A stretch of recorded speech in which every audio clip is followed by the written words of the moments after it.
warahmatullahi ta'ala wabarakatuh. Selamat pagi anak-anak. Bagaimana nih kabarnya hari ini? Semoga semuanya sehat ya. Sebelum kita mulai, Ibu akan memeriksa kehadiran kalian. Tapi setelah Ibu lihat semuanya hadir, alhamdulillah.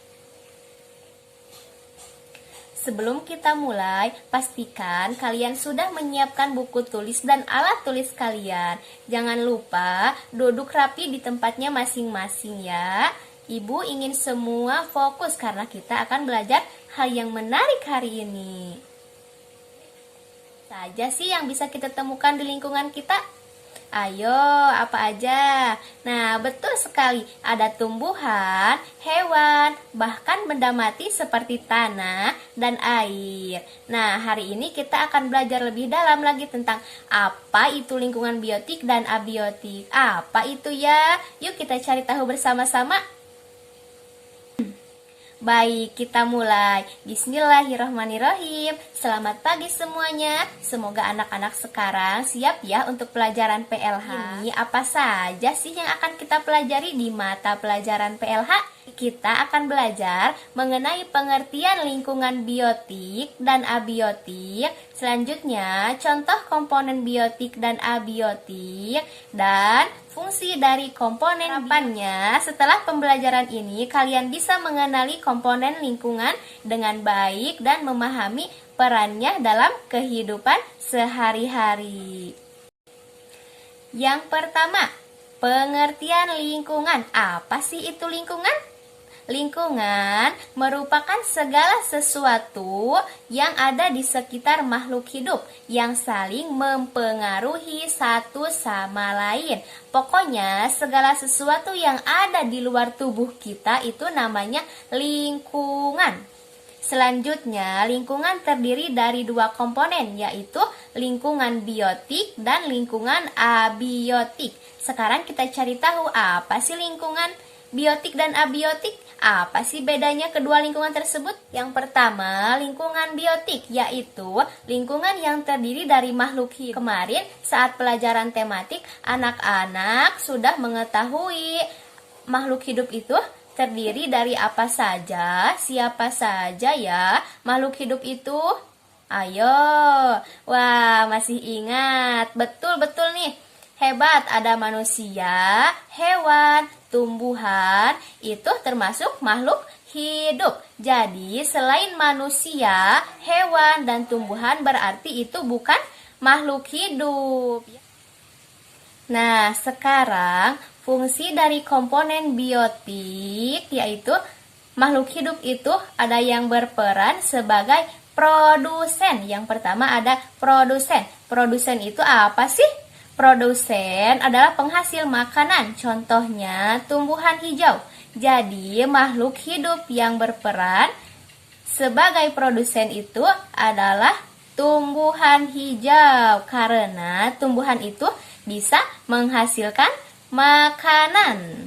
Jadi, tumbuhan itu bisa menghasilkan makanan ya. Dan yang kedua, ada makhluk hidup yang berperan sebagai konsumen. Konsumen itu adalah pengguna makanan, contohnya manusia dan hewan. Contohnya di sini ada sapi yang makan rumput. Yang ketiga, ada makhluk hidup yang bertugas sebagai pengurai. Pengurai, organisme yang dapat mengurai makhluk hidup yang sudah mati. Contohnya bakteri atau jamur. Nah, jadi diuraikan lagi supaya bisa menjadi nutrisi bagi tumbuhan tersebut. Nah, sekarang makhluk hidup itu saling berkaitan, disebut rantai makanan. Rantai makanan itu adalah hubungan makanan dan dimakan antar makhluk hidup. Coba kita lihat di sini, yang pertama ada rumput. Rumput dimakan rusa, kemudian rusa dimakan serigala. Ini serigala lama-kelamaan akan mati. Kemudian kalau serigala itu mati, nanti akan diuraikan oleh bakteri atau jamur di dalam tanah. Nanti tanahnya digunakan lagi untuk tumbuhan. Gitu terus ya, muter-muter. Nah, itu namanya saling berkaitan yang dinamakan rantai makanan ya. Kalau tadi itu contohnya di daerah hutan ya, kalau di hutan itu kan makhluknya gak jauh ya dari yang tadi, ada rusa, serigala. Mungkin kalau di daerah persawahan atau perlautan itu beda lagi ya. Rantai makanannya itu kalau di perlautan atau di persawahan itu beda lagi. Nah, jadi kesimpulannya lingkungan biotik itu ada 3, yaitu manusia, hewan, dan tumbuhan. Sekarang ibu mau tanya, apa sih yang terjadi jika salah satu komponen rantai makanan hilang? Apa ayo? Misalnya nih, di sini gak ada rusa, rusanya hilang. Kira-kira gimana tuh? Kalau rusanya hilang, nanti serigalanya kelaparan, gak bisa makan. Nanti kalau serigalanya kelaparan, lama-kelamaan akan punah. Jadi kalau ada salah satu komponen rantai makanan yang hilang, itu berpengaruh terhadap makhluk yang lainnya. Sekarang lingkungan abiotik. Lingkungan yang terdiri dari benda mati, contohnya sinar matahari, batu, air, tanah, angin, dan tumbuhan disebut sebagai produsen karena mampu menghasilkan makanannya sendiri melalui proses fotosintesis. Proses fotosintesis memerlukan cahaya matahari, karbon dioksida, dan air. Tadi kan disebutkan tumbuhan disebut sebagai produsen karena mampu menghasilkan makanannya sendiri melalui proses fotosintesis.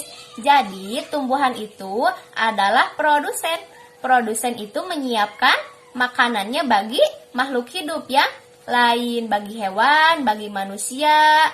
Ketika tumbuh itu membuat makanan, dia memerlukan komponen biotik yang berupa cahaya matahari, karbon dioksida atau udara, dan juga air. Kalau tidak ada komponen abiotik, contohnya tidak ada air, berarti tidak akan terjadi fotosintesis, tidak bisa membuat makanan.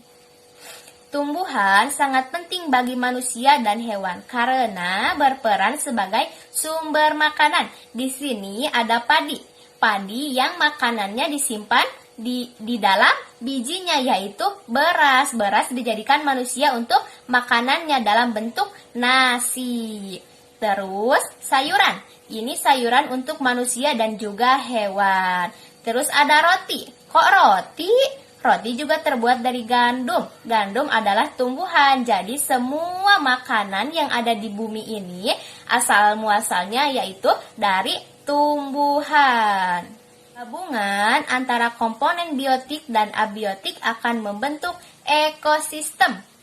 Ini ekosistem danau, ada rusa, ikan, beruang, dan pohon dan sebagainya. Sekarang perhatikan gambar ekosistem padang rumput berikut.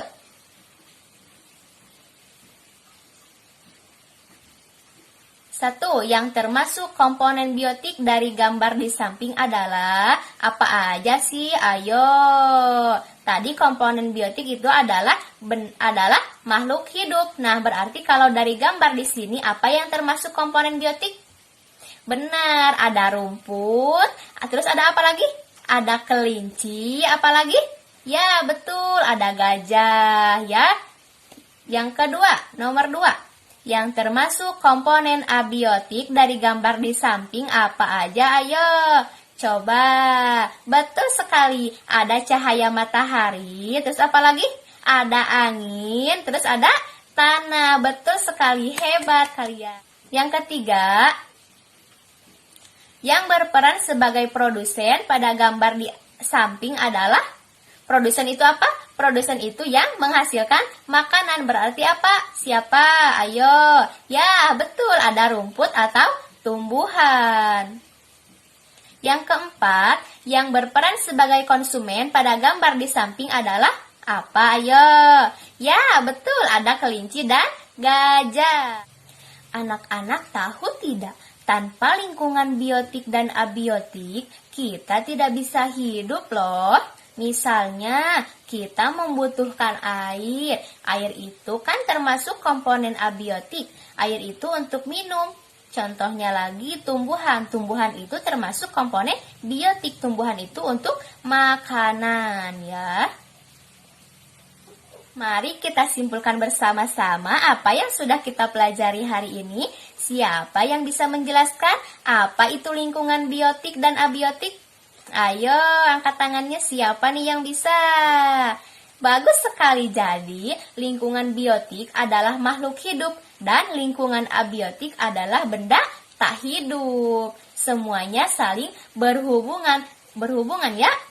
Semuanya saling berhubungan.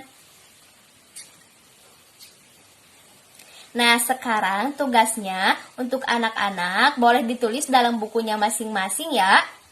Tuliskan komponen biotik dan abiotik yang ada di lingkungan rumah kalian. Lalu jelaskan fungsinya, misalnya air untuk apa, tumbuhan untuk apa, dan sebagainya. Lalu kita akan diskusikan minggu depan.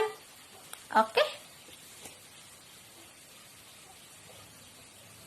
Terima kasih atas partisipasi kalian hari ini. Jangan lupa untuk terus belajar dan menjaga lingkungan sekitar kita agar tetap bersih dan sehat. Sampai jumpa di pertemuan berikutnya. Wassalamualaikum warahmatullahi wabarakatuh.